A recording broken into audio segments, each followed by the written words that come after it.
time is a charm. It's definitely going to work.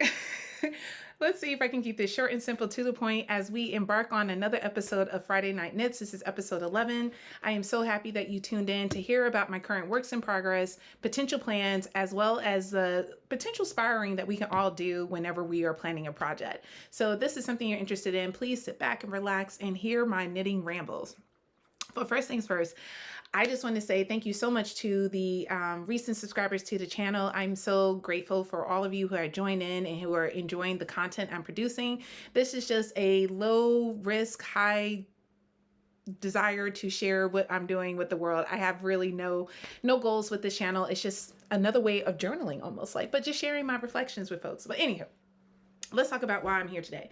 I'm here today to talk to you about my current works in progress as well as a one finished object. So the one finished object I have done. Now I need to give myself some grace. I did knit a whole dress this summer, which I already talked about in the previous video. So check it out if you want to learn about my cherry experience.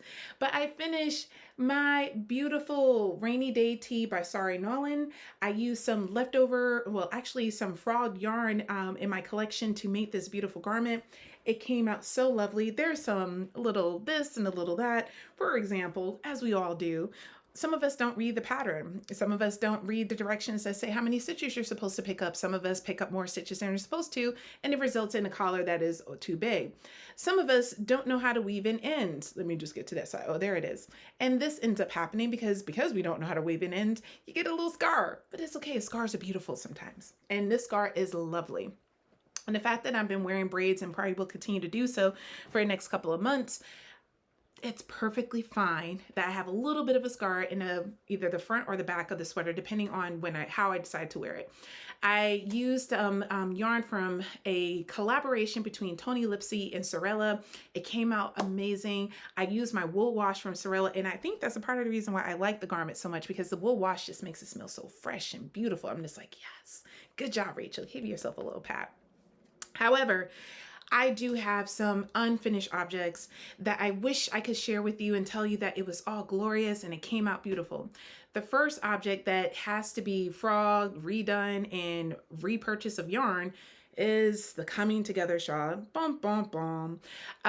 With this particular shawl, I have been trying for the last 2 years since I purchased it to find the perfect yarn for it. And I was finally inspired by the second book in the prequel series of Hunger Games. I love the cover of the book and I wanted this rich, dark, moody purple. I wanted this beautiful silver, and I wanted a lovely vibrant gold and a little bit of a light purple with a little pink undertone as to accent the gold. This is the result of what it is I put together. And this is all from my collection. So this top yarn here, the dark purple here at the top, this is from my eggplant that I purchased from Needles at the Ready. Love it, but it's not pairing well with this. The second yarn here, the gold color, that is also from Needles at the Ready. It's called Ready for Fall, y'all. It is beautiful. And then finally, I have some additional yarn that I purchased from Moonglow. I had planned to make a Stephen West shawl with it. It was a whole kit, and the kit just we didn't get along. I'm moving the camera a little closer to me without stabbing myself with my scissors. This yarn is actually from an advent that I purchased from Magpie 2 years ago. It was one of their holiday advents, and I'm just desperate to use that yarn. It's been in my collection for a little too long and I needed something for it, and I thought this was the right pattern for it. It wasn't. It has, yeah, epic fail. Epic fail. So I put this to the side. I actually reached out to Needles at the Ready to see if they had any extra skeins of the colors I was looking for. I shared a screenshot of the book, so hopefully I'll hear back from them in a few days or so, letting me know if those colors are available, and if so, if I can purchase it. So I'm just waiting for that. Another object that I was working on, I bought it with me to Vermont with the goals of finishing it and to share with you on this YouTube channel, that it was another womp womp, and that is the Rhubarb socks. Oops. The Rhubarb socks are a beautiful pair of socks by Zaneteknits. I'm going to put the description, all that details on the screen as well as in the description. Now, when I first started this lovely pattern, I was moving and grooving, having a good time doing magic loops. Noticed that it was a little tight and it didn't quite look the way I was hoping it, but I was like, you know what? It's okay. I'm making it work. Fraud did it again. I was like, oh, it's okay. I'm making it work. Is it a little tight? Yes, I can't even wear it as a glove. All right, although maybe a sock puppet. So, anywho, what really just sealed the deal on why I had to try again was the foot. Now, I was working on it. I was getting what I was needed to get done with it, but it wasn't coming together the way I was hoping to. So I decided to put it aside, let it hibernate, let my feelings calm down, and rethink the strategy for this yarn. I went to Vermont. I got there, had a beautiful first night, and all I was obsessing about is like, how am I going to make this rhubarb sock the way it needs to be done?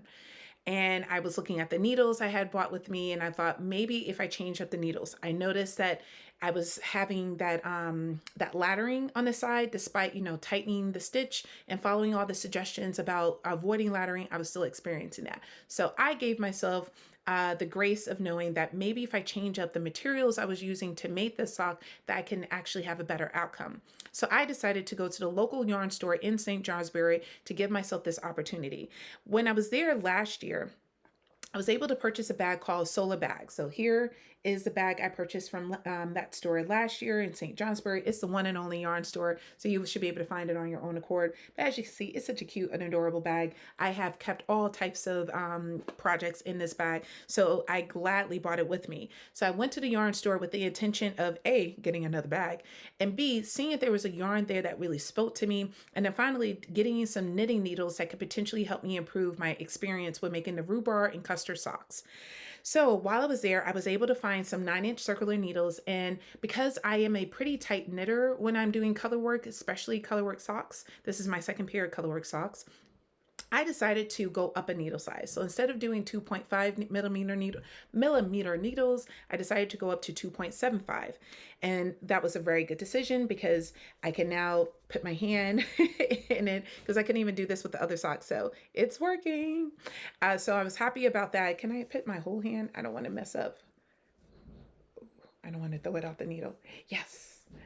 Oh, it's not tight. Yay, I'm so proud of myself. So anywho, I put it on to 2.75 millimeters, and that was a very good decision. And I'm also using 9-inch circulars.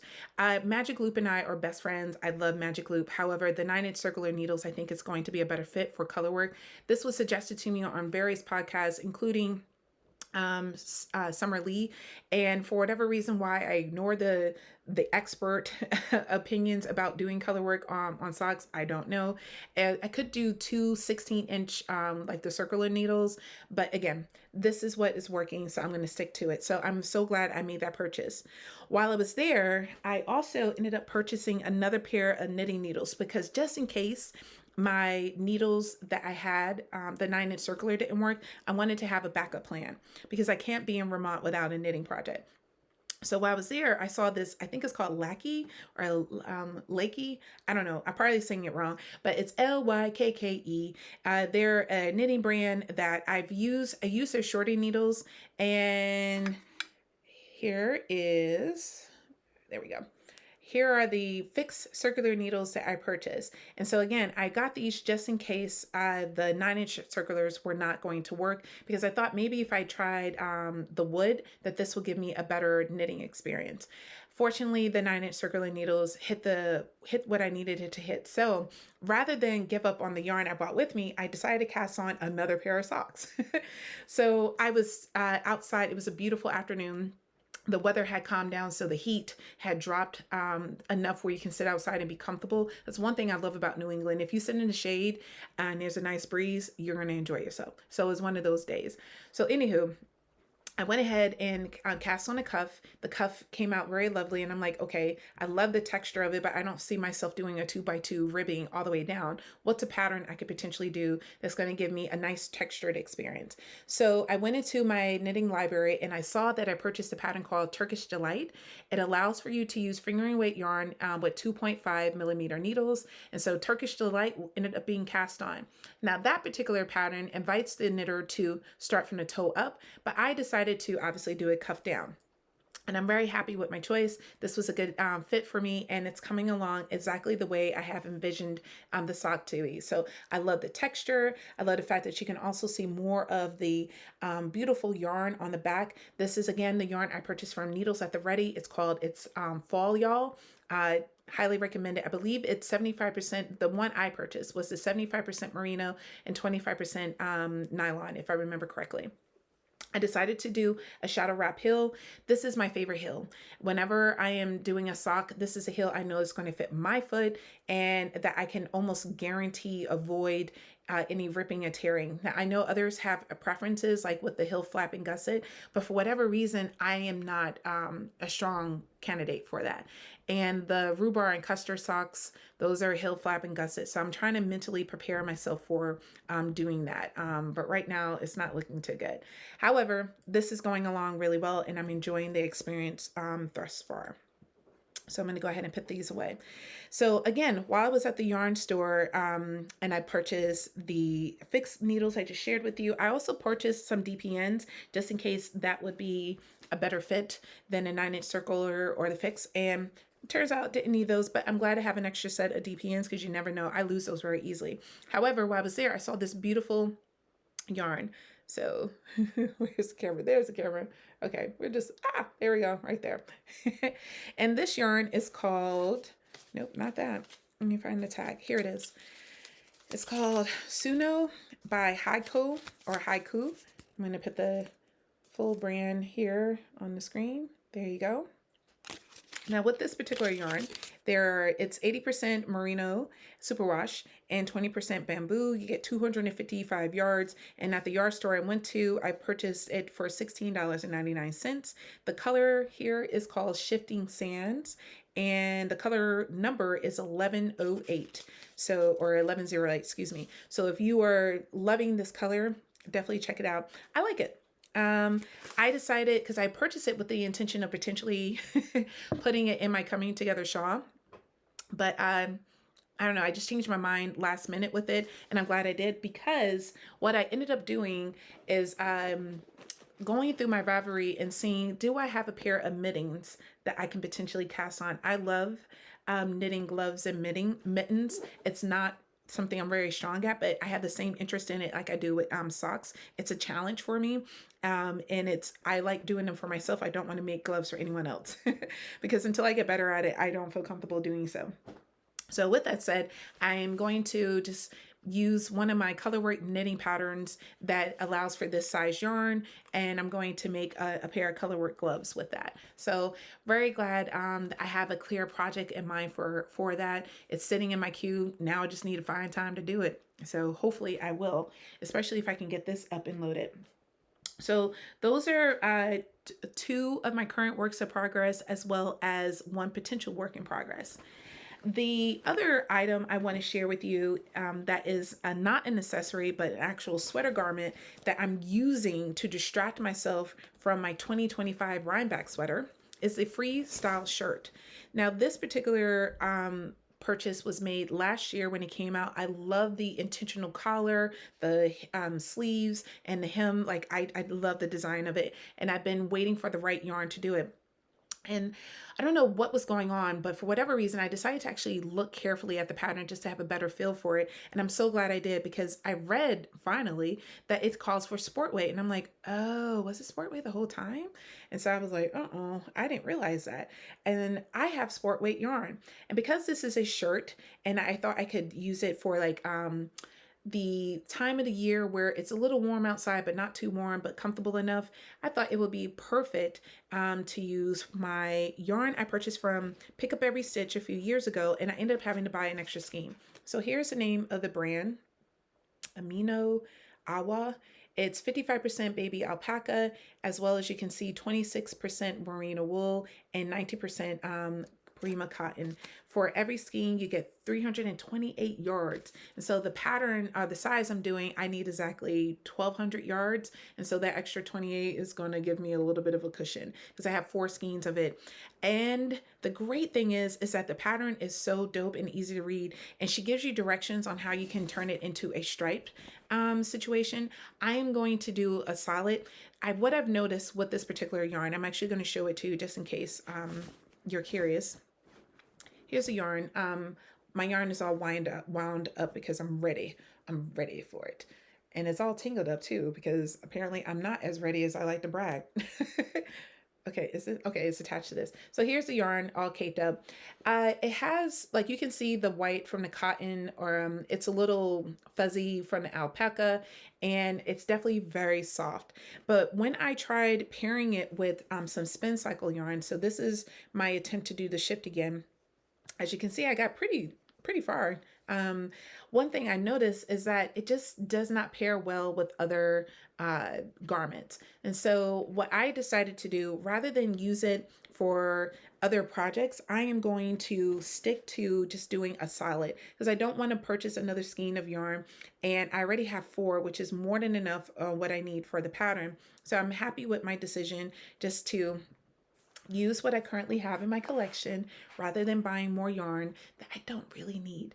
And what I love so much about it is that the specks of cotton just gives it a little bit of that variation. So it's not going to be a solid black color, but it will give it like it has more of a charcoal look to it. So I think it's going to be wonderful for the fall. I could totally see myself wearing it. I have this pink blazer. I think I could totally see myself wearing a pink blazer or wearing it under a denim jacket.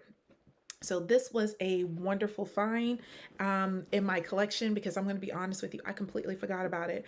Once I decided to frog the shift again, I didn't give it any more thought. It's just been sitting there and I haven't put it to use. I only purchased the yarn to make the ranunculus, and then I tried making the shift again with it because the shift again requires you, excuse me, to use sport weight. So I'm like, oops, my bad. So it was one of those. And this is the final item I would love to share with you. I love supporting local yarn stores and local businesses. And Solar Bags is made by an older woman who loves to put together beautiful bags. So the orange bag I showed you a moment ago was made by Solar Bags. And this is the last bag that they had in the yarn store. The yarn design, the project bag designer is taking a little break for it. So I got the very last one. So it feels a little serendipitous. I don't know. But anywho, just to tell you some cool features about this bag that I am in love with and that I clearly need to stop buying totes. But let's face it, we all love a good tote.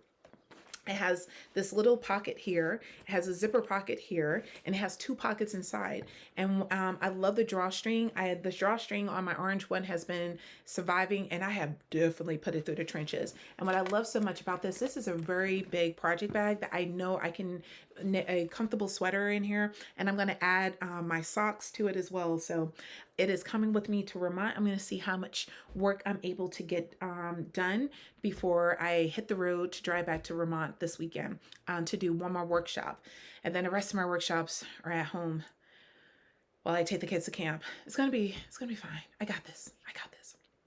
So anywho, in addition to engaging in the works in progress, as you all may have heard, Andrea and Mowry's new pattern, Ooey Gooegy, is out. The Ooey Gooegy is the 2025 Rhinebeck sweater. Rhinebeck is a sheep and wool event that's hosted in Rhinebeck, New York, where hundreds of people, sometimes thousands, if I'm being honest, it's definitely multiple thousands of people who come and just celebrate their love for fiber, their love for crafting, and their just love for good food and good drinks. And so it's a wonderful event. I've always had such a wonderful, I keep saying wonderful, I had such a lovely time going, and I'm so excited to be going for the 3rd time. Initially, my friends and I had thought about not going. We were actually going to go to Flock, which is in Seattle.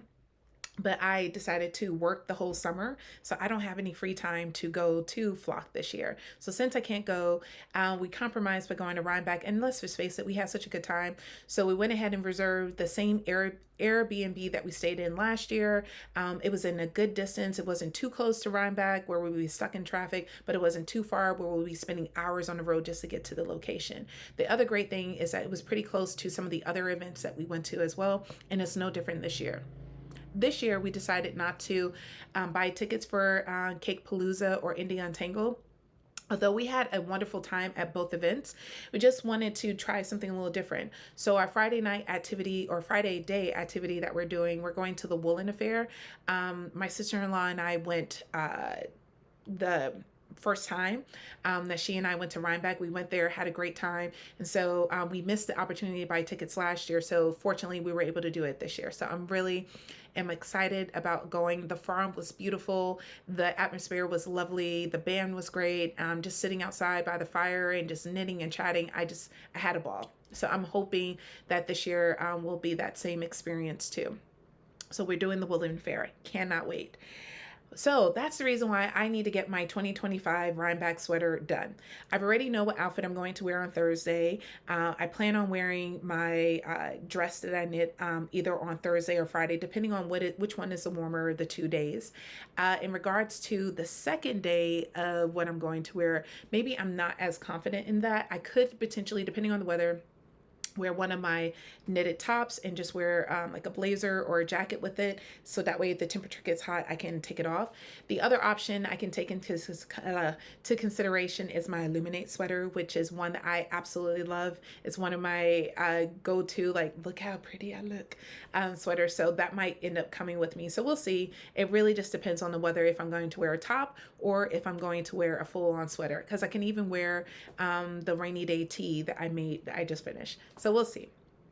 But I want to, on Saturday, make sure I have the right sweater to wear going to Rhinebeck. I want to wear the sweater that's going to celebrate my love for fiber and as well as my love for color work. Color work has been something I've been doing off and on for the last 2 years. I've gotten much better at it. There's absolutely areas for improvement. However, I know that this is a sweater I want to make. The issue that I've had in the past with Andrea and Mowry's Rhinebeck sweaters has nothing to do with Andrea and Mowry and everything to do with me. I'm not very good at planning my sweater projects.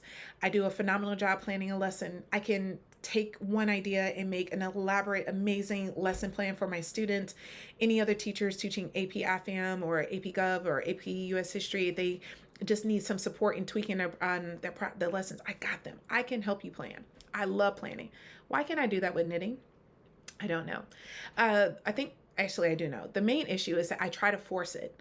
And one thing that has allowed me to thrive in the teaching world is the fact that I let my authentic self shine its light. And some of my best projects that have come out are when I just relax and my authentic nature, what I naturally gravitate towards, I should say. When I let that come through and not let the second guessing get the best of me, that's when my projects come out really well. The best example, again, I will use the sweaters I made. So here, let me bring up the Illuminate is definitely an amazing example because there was zero planning with that. I went into that project not even knowing I was going to do it. Next thing you know, I was doing it and it came out absolutely stunning. Another project that I had no plan on doing but came out extremely well. Let me get to it. Let me show you. My white sweater number 15. Oh, I thought I brought the picture up.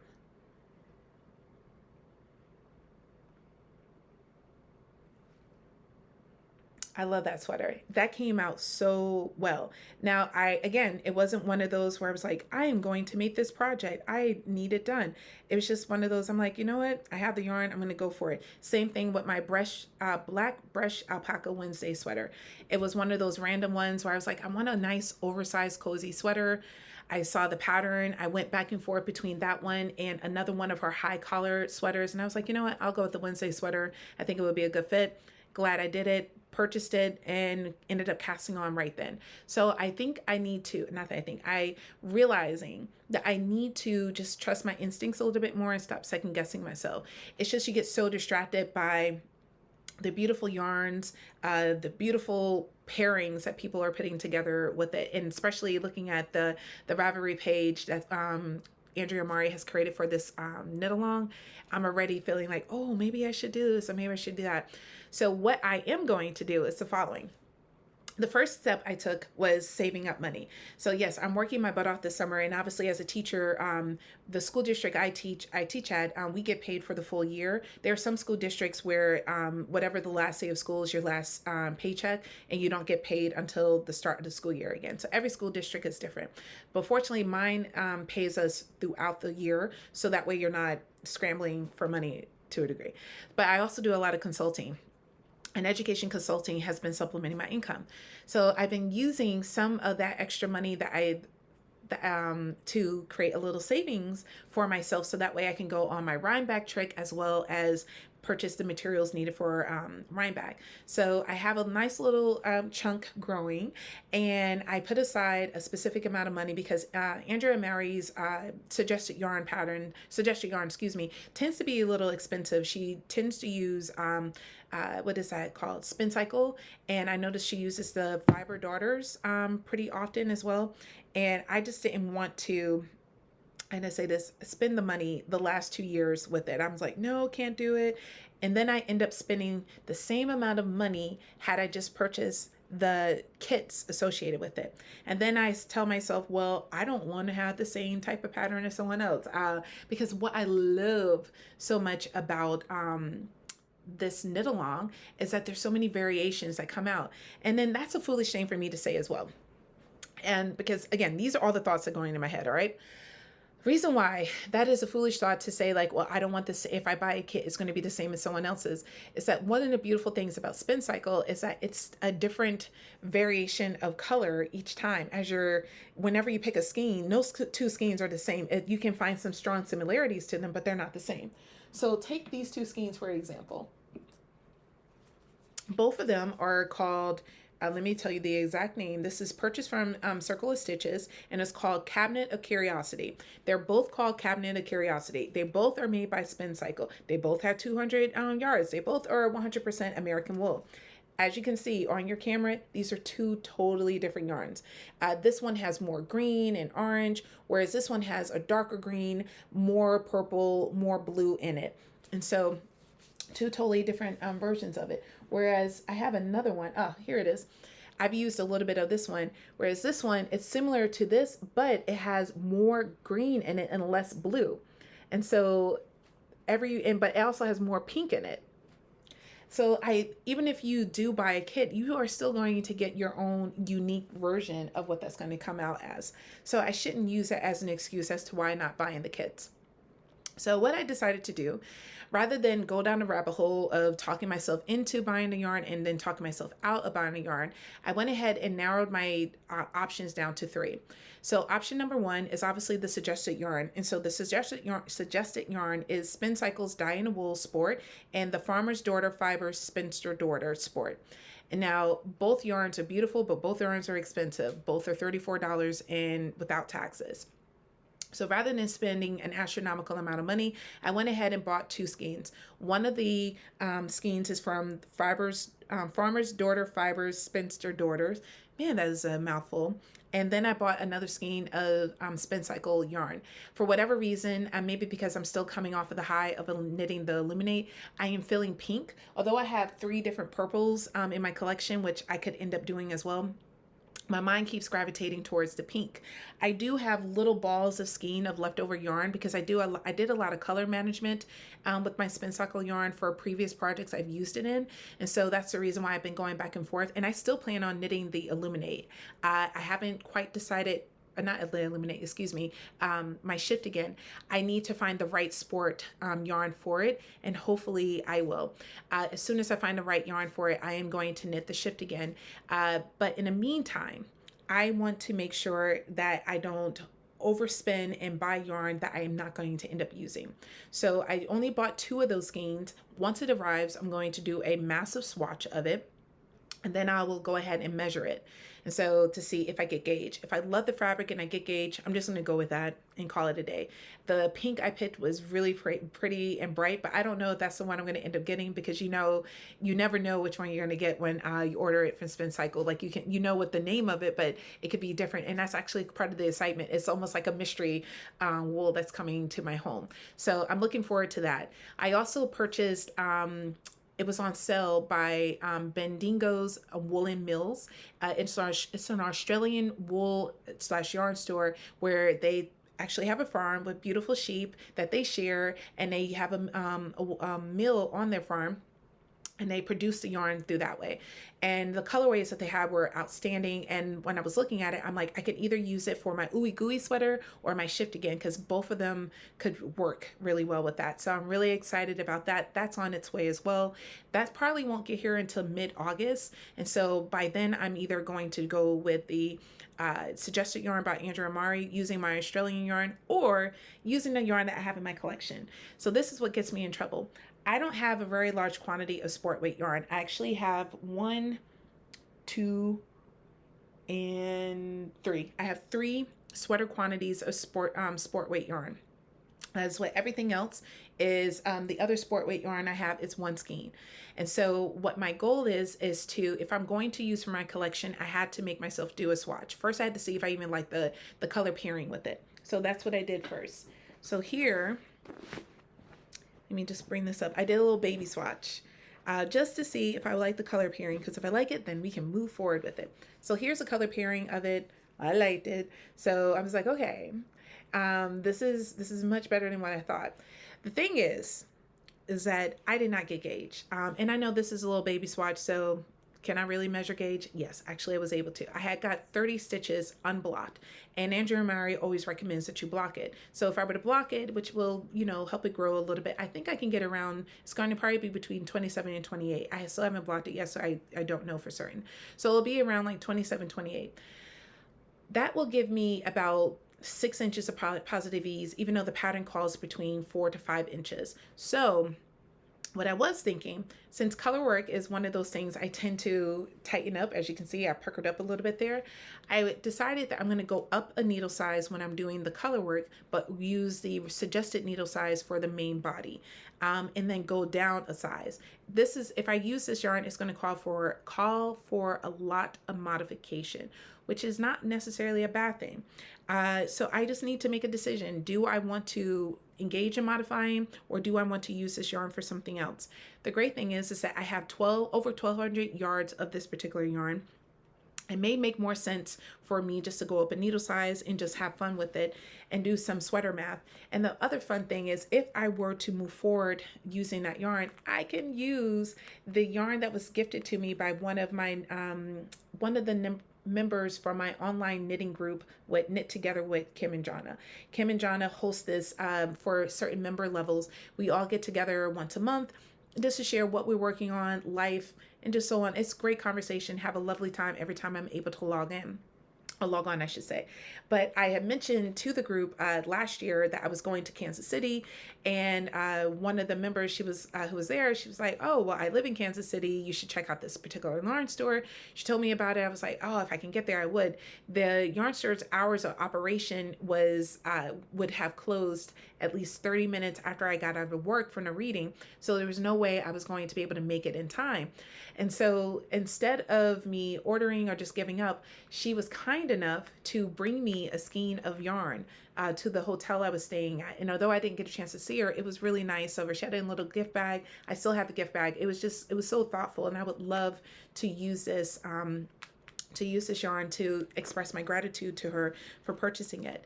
So that is option number 1 on my book, because although the other 2, I'm really excited about my Australian yarn, and I would love to use the suggested yarn that Andrea and Mowry made.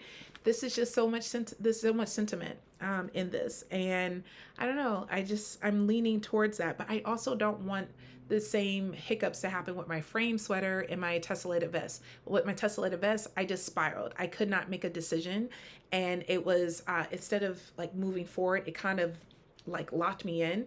and I had to like wait a couple weeks before my brain could shut down enough where I can process the what I actually wanted to do. So I don't want to go through that again either. And then the other piece about my hesitation about casting on right now, as well as using my Spincycle yarn, as much as I love Spincycle, I love the variation. It's so pretty and it's so cool because you genuinely don't know what you're going to get, which I think is what increases the engagement when working with the yarn. It just is itchy. And maybe it's because I don't know. I have a neck sensitivity to itchy wool.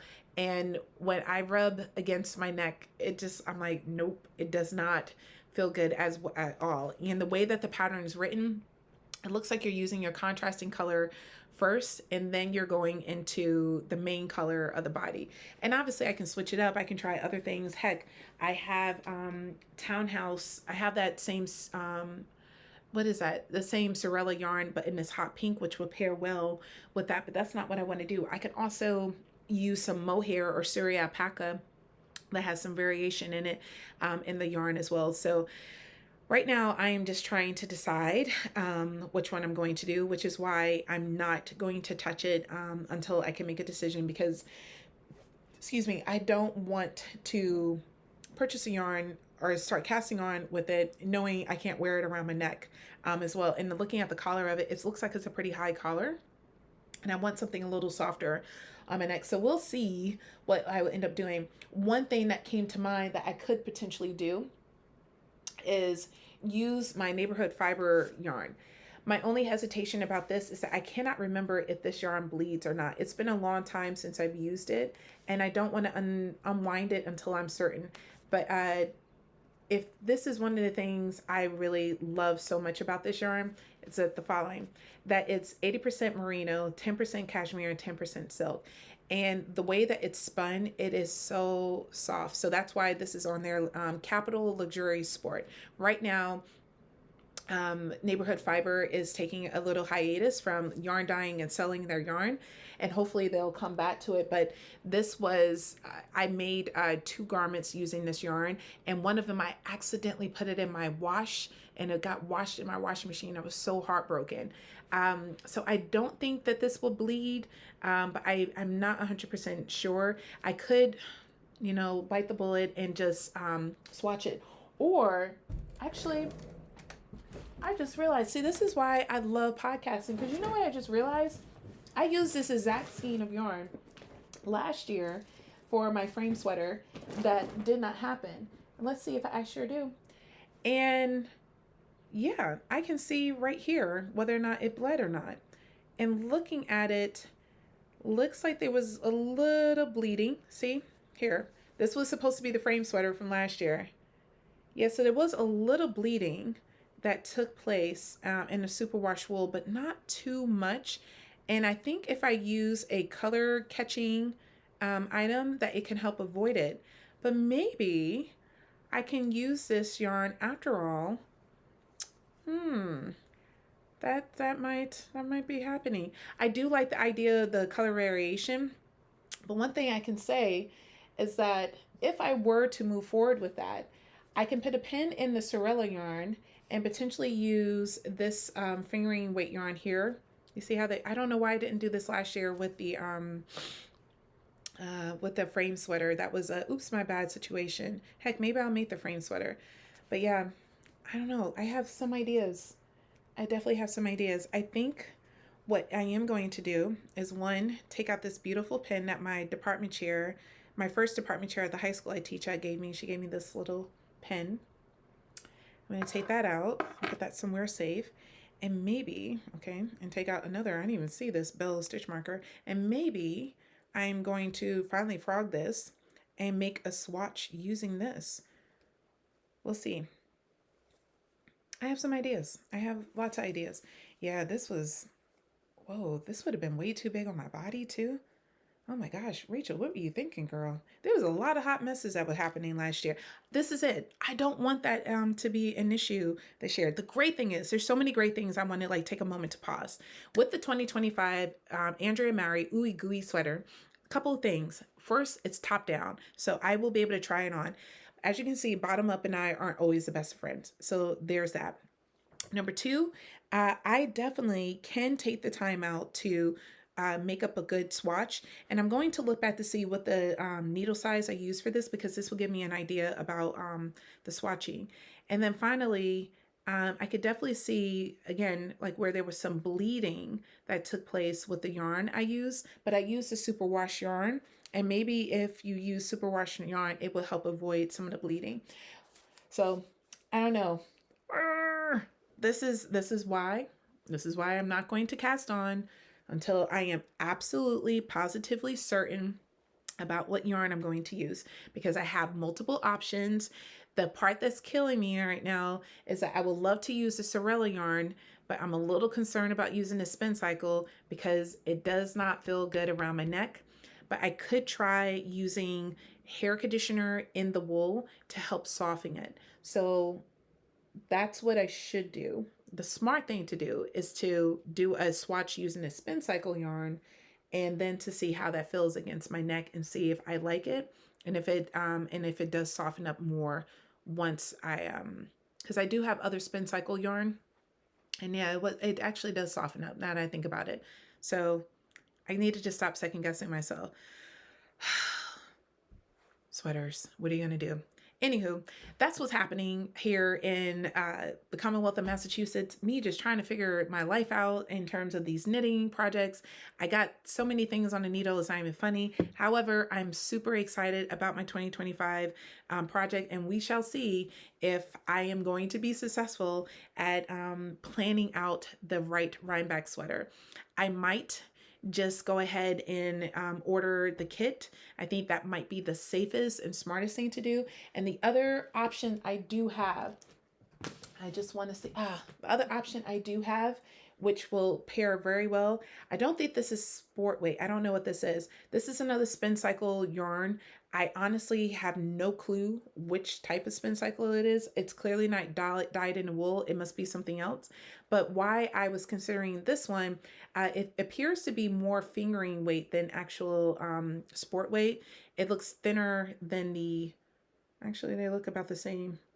Okay, maybe not. But anywho, reason why I was kind of considering this one, this is a lot softer than this. So maybe using a softer yarn would be a better fit for me moving forward with this, because it reminds me of the fiber that's used for this yarn. This is definitely, this, I think this has some superwash in it, but I know this has superwash in it. And so I might use this one because it's still going to give me that color changing effect. I think this will somewhat feel a little bit better on my neck. I don't know, we'll see. So too many options, and I don't want to keep rambling about it. So I will make a decision, and when you see me again in 2 weeks, I will share with you what that decision is, and hopefully my yarn from Spincycle and the other store will be here, and hopefully my Australian yarn will be here too. Wouldn't that be dope? In the meantime, I am going to change my clothes because I'm going on a little knitting outing with one of my friends. The boys are going to be hanging out with their dad, so it's Friday night knits for me. I'm really excited about that. We're going to a yarn event at a yarn store in Cambridge that I've never been to before, and I think it's going to be fun. And then once we are done doing that, we'll probably go get dinner and hang out and just catch up. So I'm looking forward to hang out with her. She's one of my favorite human beings out there. What else am I doing? Oh, I am currently rereading the Red Queen series. It's a young adult book. It's fun. I've been enjoying it. I forgot how much I love the series. So I've been really getting into it. And with the current political climate that we have right now, it pairs really well, a little too well. Same thing with Hunger Games. If you know, you know. So I'm reading that. I don't have an audiobook quite yet. I finished One Big Lie about 2 days ago, and it was such a great book. It's by Emily Henry. It was such a great book that I haven't had the heart to really put on another book. I might read, what is her name? Tina Knowles's book. Tina Knowles. She wrote a book called Matriarch. And I started listening to it, but I haven't got into it yet. I heard nothing but great things about it. I listened to her overview, and it seems like it will be a good fit for my listening pleasure. And the first few minutes definitely caught my attention, so I'm going to give it a try. And then I do have another book just in case that one doesn't work out well in my queue to listen to. So hopefully I will have the right audiobook, because when you got a good audiobook and you're knitting, can't tell me nothing. It's nothing but a good time and great oldies. Anyway, y'all, thank you so much for joining me today on Friday Night Knits. I hope you have an amazing weekend or Monday or whenever it is that you end up watching this episode. And I hope I will make a decision and share that decision with you when I see you in 2 weeks. And if you have some suggestions about what to do, let me know. Should I use this beautiful sport weight yarn that could potentially bleed, pairing it with my Sorella? I mean, like, come on, it looks great. That's option 1 or 14. Should I use my Spincycle? I got a lot of it. Lord knows that's not an issue. Here's another Spincycle yarn. I just don't remember what kind of Spincycle, but yes. Or should I just wait till my yarn from Australia comes and use that? Or should I just use my Spinster yarn that's coming from Spincycle and use that? I don't know. I genuinely don't know. I do know I want to make a beautiful sweater, and I do know I want to make a sweater I'm going to wear. So stay tuned.